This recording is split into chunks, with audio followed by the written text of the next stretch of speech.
Hey, what's going on? E. Jones, bottom to the top hoops. You already know, Elvis, we're in the building. Yo, the Black Elvis. Yo, L, man, listen. It's heating up right now, man. The NBA playoff, the bubble playoffs is heating up, and we got some stories on our hand. So yes, we're talking basketball, back to basketball. We're going to give a quick recap, right? Yes. Who was your MVP of the bubble? Gotta say I got two. Okay. I would either say Damian Lillard or Booker.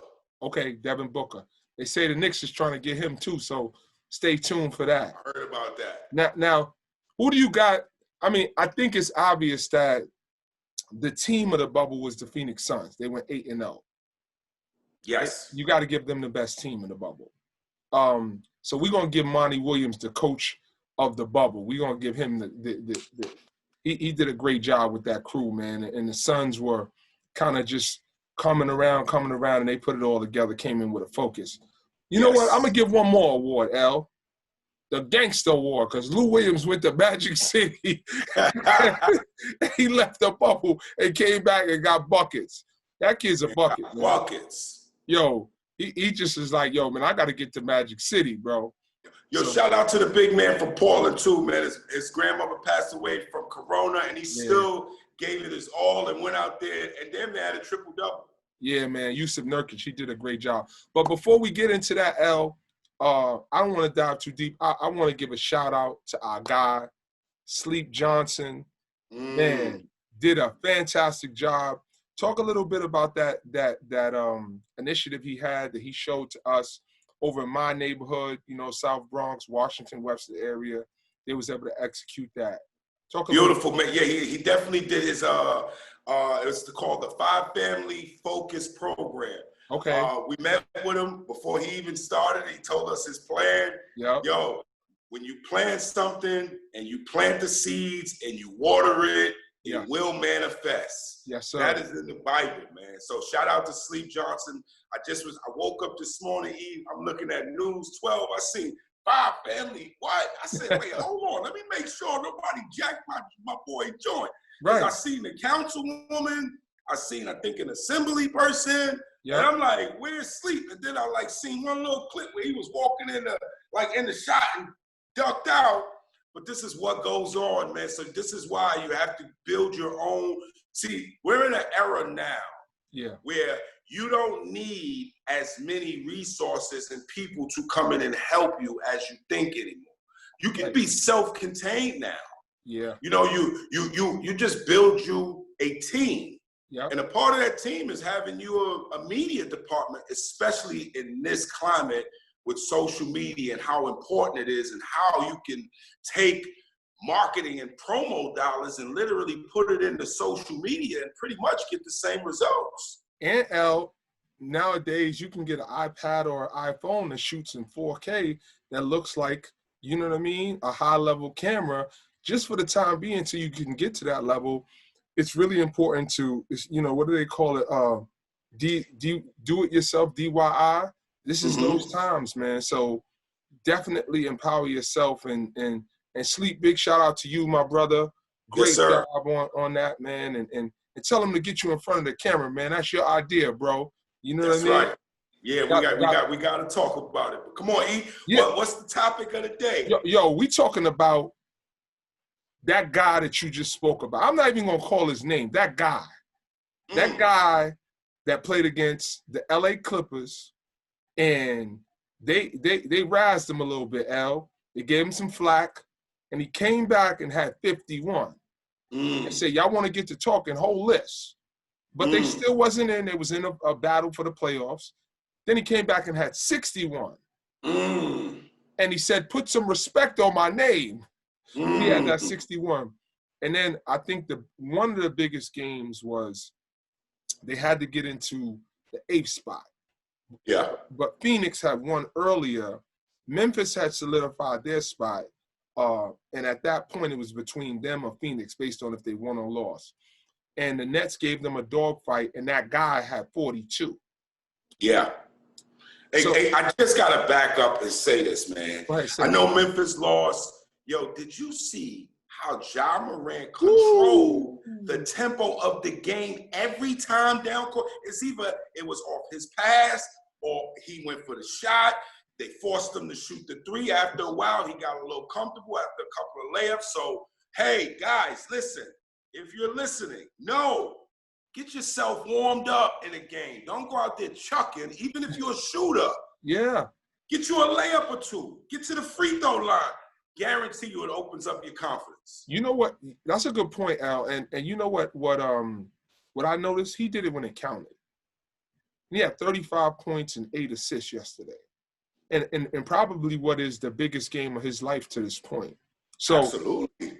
I am very big on when you get yours. Yeah. Right? Because a lot of people want to get points in garbage time. They want to do it when the pressure's not as much or when they're not playing as a good a team. He did it in a playoff atmosphere against a really good team when it counted, and he just went toe-to-toe with the best point guard in the NBA. I'm saying it. I'm a Kyrie fan. I'm a Steph Curry fan. But those guys aren't playing right now. I got to go what's in front of me. That guy is the best player in it, best point guard in the NBA. And I almost let it go and said the best player. And because that's LeBron James. I'm not far off that. If we're judging it based on now, the bubble, who's the best player in the bubble? Well, Damian is right now. So that's okay. The best player in the NBA right now. You cool with that? No, it's the bubble. Gotta say bubble. Okay. So anyway, they played against the Grizzlies, and that guy had 31 yesterday. So in a 4-game stretch, he's averaging 46 points. Wow. It's unbelievable. Wow. And it's that Will Chamberlain like. Yeah. And then fast forward, they're playing against the Lakers come Tuesday. You feel like the run is coming to an end? No, the run has come to an end. So what's your prediction? It's a 5-game series. What's your prediction? Lakers in 3? Sweep? Yeah. I don't think they're gonna win one. You know why? Because first things first, you gotta remember, Lakers are a vet team. So we're getting what's more important than anything. We're getting rest. You understand? We're watching film. We? So, huh? We? Yeah, we. You know I'm down. You're on the staff. I'm on the staff, man. Copy. So you got to remember that. Uh-huh. The world is seeing Damian Lillard, but the Lakers are too. So that's a good point. They know, okay, we cut off the head, the body died. And you know what? Brooklyn and Memphis had a strategy to get the ball out of his hands as soon as he crossed half court. And you could see they made those other guys make plays to beat them. So shout out to Melo hitting big shots. Shout out to your man. You said this the other day. CJ McCullough is a killer. He's a problem. He's a man. With a fractured bone in his back. Wow. There's a broken back right now. Wow. But you know what's ill though, El? When you look at it, I don't know if you watched the game against Brooklyn. There was a play. Damian Lillard made the right play. He kicked it to Melo in the corner. Melo caught it on a catch and shoot. His shot, corner 3, shortest shot in the NBA, or the shortest 3 in the NBA. Corner shot, missed it. Left the door open. It was only up 1. If he makes that, game over. Karis LeVert came down, ISO. He obviously missed the shot. They win the game. Melo gets the rebound. He throws the ball against the stanchion. In my head, I know why he throws the ball, because he's sick that he didn't close it out, because he had the ball in his hands and a wide open look to finish. He got the same shot yesterday. And knocked it down. Man. That's, to me, that's like the ultimate in preparation, right? Like, that opportunity is going to come to you again. We talk to the kids about that. Like, you got to have a short memory, man. You never know when that situation going to come up. And then sure enough, man, he knocked it down. So that was great to see. So as you speak about that rest, I feel like there's a few things that you have to look towards in the playoffs. Number one, The Lakers are not a great half-court basketball team. I'm going to explain why, because I never talk about stuff without supporting it with facts. LeBron James is a transition player. Can make shots, but that's not his forte. That's not his forte, making shots. Threes, I'm talking about. It's not his forte. Not his forte. He's a great finisher. I don't also think he's an elite post-up player. He can post, and he does have post strength, but as far as technique and footwork, and I'm talking about like a Jordan, a Melo, a Kobe, that's not his forte. I don't think he's going to beat you in a game of all post-up.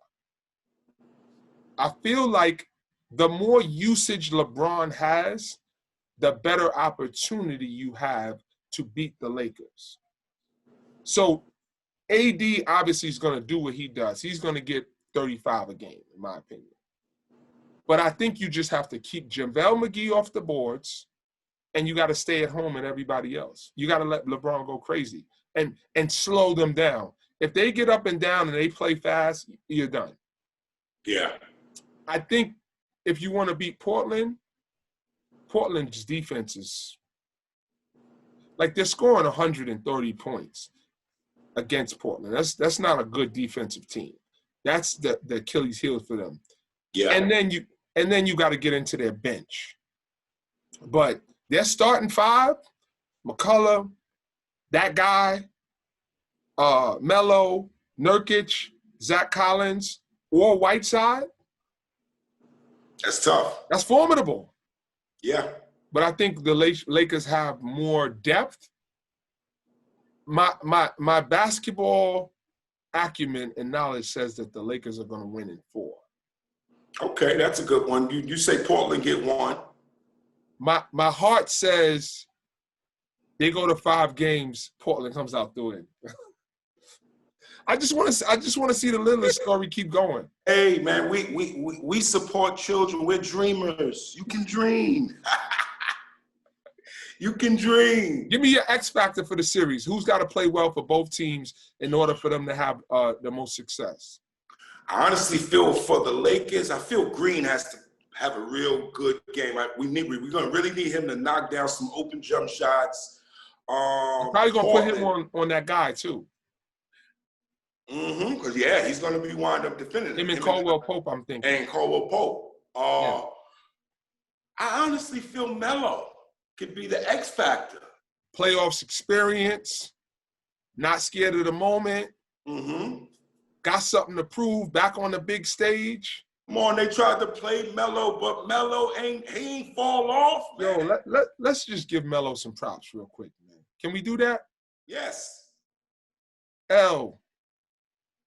Went to, where did he go first? He went to OKC first, right? Then he went to Houston. OKC, three-headed monster, him, PG, wasn't really, Russell Westbrook, he did all right, probably 15 a game, but didn't shoot well, wasn't a great fit. Russell Westbrook is a very ball-dominant player. So Melo got to feel like he's involved.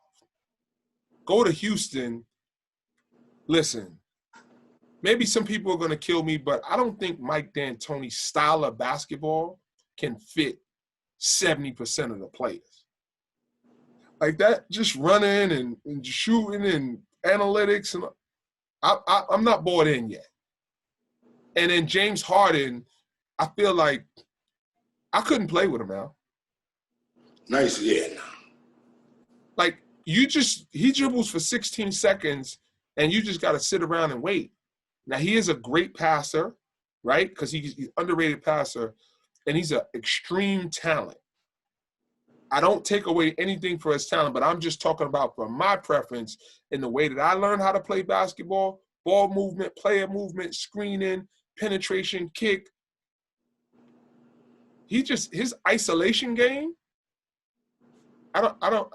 If that's the new norm of basketball, man, it's tough.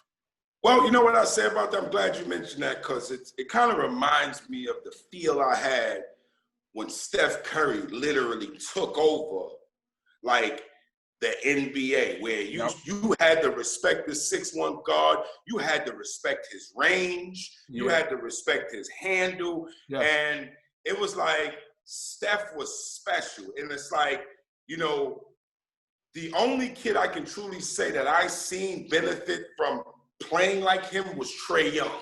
Trae Young is unbelievable. Because Trae Young had the tools. He had the skill set to literally pull from deep, pull off the dribble. And I think a lot of these kids watching Steph kind of hurt them, because these kids start thinking that they could do that. And the reason why I bring Steph up, not taking anything away from Steph, because that's his game. Yeah. That's why he's in the NBA. But now you have a bunch of followers doing it without the same skill set. And that's happening now with Harden, because now kids are watching Harden and everybody wants to have somebody on that ISO and they want to dribble. What about your big man? Your big man standing there like this, the shooter's like this. Right. While you dribbling, setting up for your move. I think it's hurting the kids. It's hurting the kids, and it could be hurting the game. I'm not certain yet. The jury's still out, because, you know, it's not like everybody's playing that way, but I'm seeing an increase in isolation basketball, even in pickup, right? So even when I'm doing my training stuff, I try to put kids in scenarios, especially when I'm working in groups, to be able to understand what it means to move without the ball, catch it, be efficient, score in 2 dribbles, score in 1 dribble, a move and a counter, and that's it. There's sometimes, when Harden has the ball and he literally makes 6 moves. Because if you dribble between your legs once, twice, 3 times, 4 times, like. But you know what? You said this, and let's pinpoint this for our kids who's listening. Yeah. Like, you have to understand, you literally just said that. You said now you're starting to see kids play like they train. Yeah. So they're training and making 4 moves before they shoot. Guess what they're doing in the game? You just said that. They shoot. 4 moves before they shoot. And that's why I appreciate that guy. Dame Lillard is literally coming off screens, making 1 move. Melo still got that 1 dribble pull up. You know what I'm saying? There's still guys who, like Devin Booker, very, very efficient player. So I'm looking at the future of the game, right? So as long as there's not too many Hardens, we still got a shot for kids to learn the right way, because there's some guys who kids are probably going to latch on to. Like, I got to give LeBron his credit. He's not dancing with it. He's getting downhill. He's using his strength, his athleticism, his ability to finish. And LeBron legitimately is probably the picture or the poster board for playing the right way. The right way, yeah. He makes the right pass. He makes the right play. He attacks. He's aggressive, and he gives it up. Like, I don't know if there's ever been a better mix in basketball in terms of, like, distribution of shots, passing, and just making plays in general on a defensive and offensive side. Absolutely. Hold on, let's make this clear. We're not throwing Harden under the bus. Not at all. Because Harden is good enough for D'Antoni to have a system for him and allow him to do that. So let's does it as a high level. And yes, he does it at a high level. But all I'm saying is, don't think because he does it that you can do it at King High School in Chicago in the 9th grade on freshman basketball. You know what I'm saying? Yes. But so we got the Lakers moving on. I know you got the Lakers to take it. Let me ask you one more question, Al. Mm-hmm. If you had to pick who was going to be probably the most dynamic player outside of LeBron for any team in the bubble playoffs, who would you pick? AD. All right. That was funny. That was funny. I mean, Booker, man. Booker's out. Booker's out. You know what I think? I think Paul George going to gonna make some noise, man. Yeah, man. Yo, I don't know if there's anybody who scores the ball easier than him. Yeah. It just looked like he got church shoes on with long socks and slacks out there. He out there chilling, just getting 30, chilling. And I feel like Kawhi is hitting his stride too. Yeah, definitely. You know what I mean, you see him starting to get into a rhythm. So, L, man, I don't know if we're gonna be able to go back to our regular stuff with these playoffs, because week to week we got playoffs to report, man. Absolutely. So we're gonna be coming back talking about if your predictions have come to fruition. With Bron and AD, your MVP and co-MVP of the playoffs.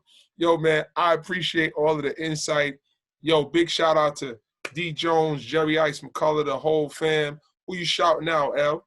Hey, shout out to Dom, shout out to K1, shout out to Steve. Hey, special shout out, like I said, to Dom, because The Cure, we just shot The Cure, so it's another project, another short, another pilot, another joint we'll be doing, man, so look out for that. Yo, shout out to Sleep Johnson. Yo, shout out to Sleep Johnson. More importantly, shout out to God. Shout out to God. Make sure you check out the podcast on YouTube, Apple TV, and Spotify. Thank you for all the support. Yo, make sure y'all definitely click that subscribe button, man. We almost at that 10K subscribers. Show the love. We appreciate y'all. I'm signing out, E. Jones. It's your boy, the Black Elvis.